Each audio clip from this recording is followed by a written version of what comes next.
they can biocode directed energy attacks that will only go and bioresonate with your body. So that three people can be standing right next to you and nobody's going to feel the harassment except you, because these signals are biocoded to your body's tuning only.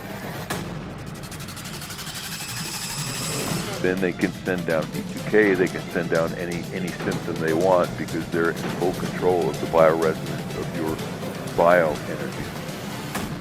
Roger Tolces is a Los Angeles private investigator who specializes in electronic countermeasures. In the past 30 years, he's swept over 2,500 locations for bugs and wiretaps. In recent years, his business has included helping victims of electronic harassment and mind control. You coined the term electronic harassment. What is electronic harassment? Okay, well, electronic harassment is when any person or perpetrator uses an electronic device or groups of electronic devices to either compromise your privacy or to use electronic weapons against you for harm or to control your situation. What's happening now is the black ops and the military and weapons development community want these weapons to be the weapons of choice in future wars. In other words, when we went into Iraq, as an example, they went in and, did the shock and awe. So they blew up the cities, they blew up the bridges, they blew up the infrastructure. And of course, then we had to come in after taking the country over and then spend all that money rebuilding their cities and bridges and, everything. So what they've done is they've decided that what we want to do is have non-lethal weapons. Weapons that can be used against enemies that don't destroy physical things. In other words, not bombs, not bullets, not missiles, but some kind of electronic mind control devices, such that you can get mental control over enemies without blowing up infrastructure. So what's happened is these things were supposed to be developed towards, enemies.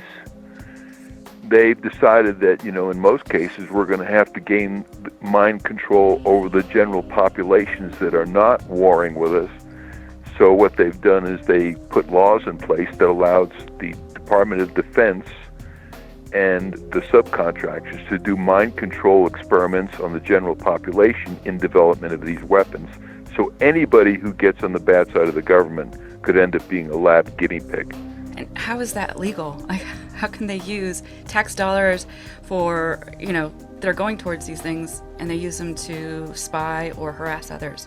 How does that? Title 50, Chapter 32, Section 1528. Check it out.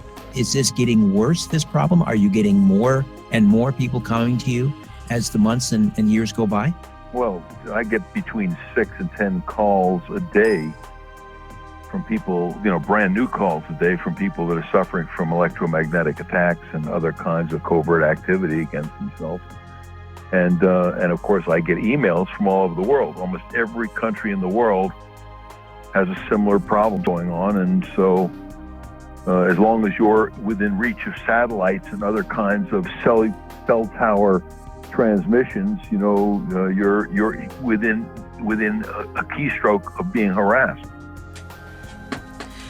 People who complain that they are being watched often say they are hearing voices. How are voices transmitted? They're transmitted by a technology called biocoded directed energy. Mm-hmm. And that's a top secret thing that was developed. And what it is they get your DNA. In other words, they pick your garbage up in front of your house one day. And inside your garbage is your DNA, most likely from the trash can in your bathroom that you dumped in your garbage. Once they have your DNA, they take the DNA and they put your DNA code in a supercomputer. And in that supercomputer, they run algorithms that biocode electromagnetic transmissions so they bioresonate with your body. Once they've done that, they can transmit that from satellites or cell towers or aircraft or any number of ways. And that signal will only affect you and nobody else. In other words, everybody standing next to you is not going to hear the content because their receiver is not tuned to that bioresonance. There's a bioresonance to every individual, just like our fingerprint. Every person has an individual DNA, a different bioresonance.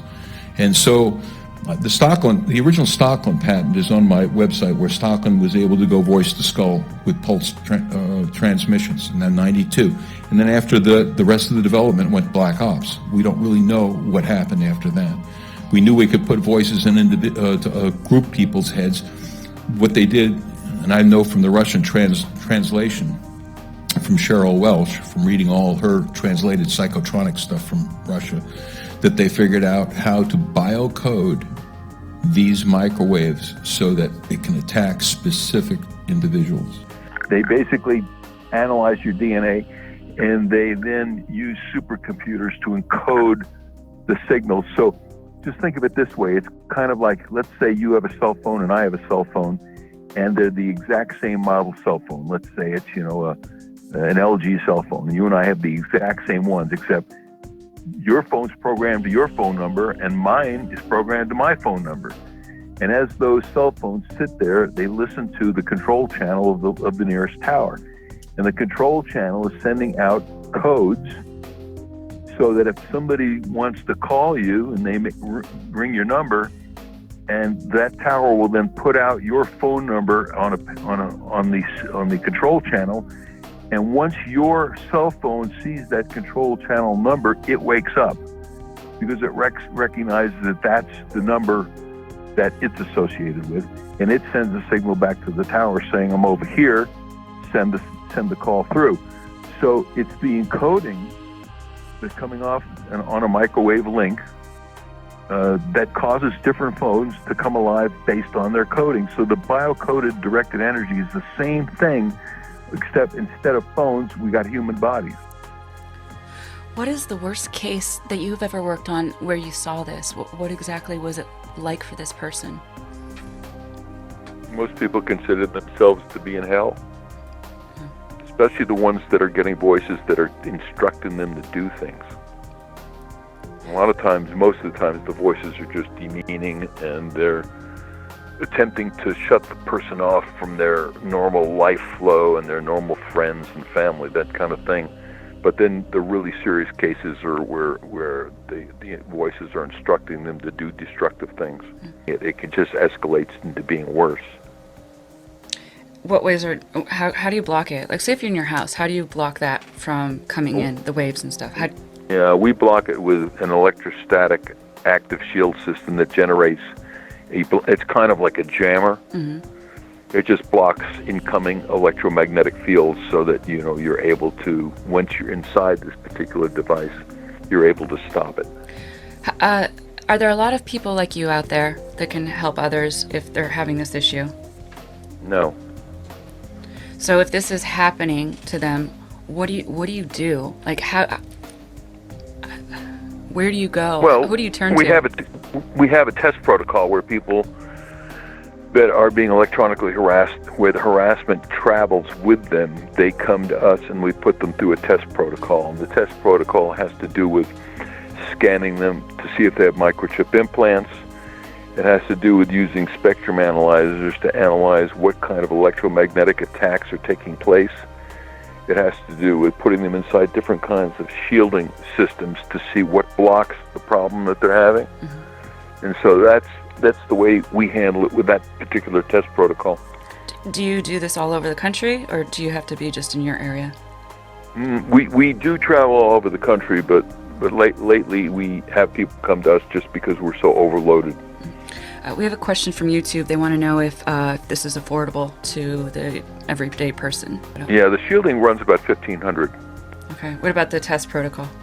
Test protocol takes 5 days and it runs about $2,500. How long does this system take to set up? Like, when you get a case, what do you have to do from start to finish? How does this all work? Well, you have to go put the individual through the test protocol to find out the nature of the problem.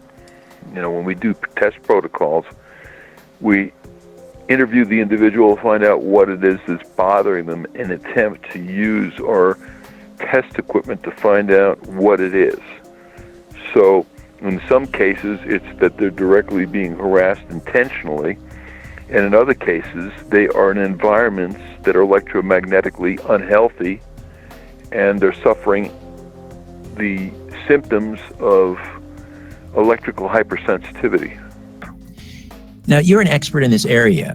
Have you ever been called as a witness in a court case on behalf of a TI?